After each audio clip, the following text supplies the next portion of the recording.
వచ్చే ఏడాది నుంచి ప్రభుత్వ పాఠశాలలో ప్రతి క్లాసుకు ఒక టీచర్ విధానాన్ని అమలు చేస్తామని ఆంధ్రప్రదేశ్ రాష్ట్ర విద్యా, ఐటీ, ఎలక్ట్రానిక్స్ శాఖ మంత్రి నారా లోకేష్ తెలిపారు.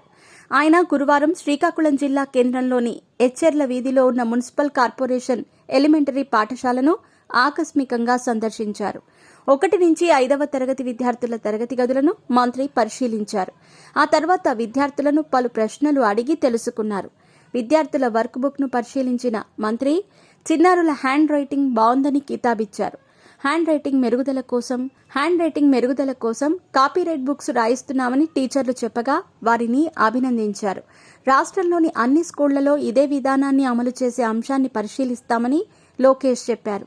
మధ్యాహ్న భోజనంలో స్థానిక ఆహారంపై విద్యార్థులు మక్కువ చూపుతున్నందున వాటిని మెనూలో చేర్చే అంశాన్ని పరిశీలించాల్సిందిగా అధికారులకు సూచించారు.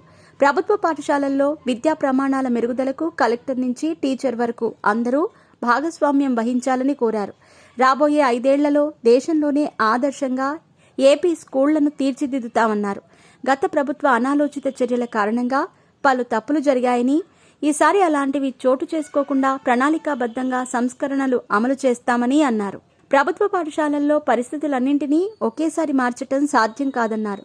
స్కూళ్లలోని మౌలిక సదుపాయాల వాస్తవ చిత్రాలను ఎప్పటికప్పుడు డాష్బోర్డులో అప్లోడ్ చేయాలని ఎంఈఓలను ఆదేశించారు.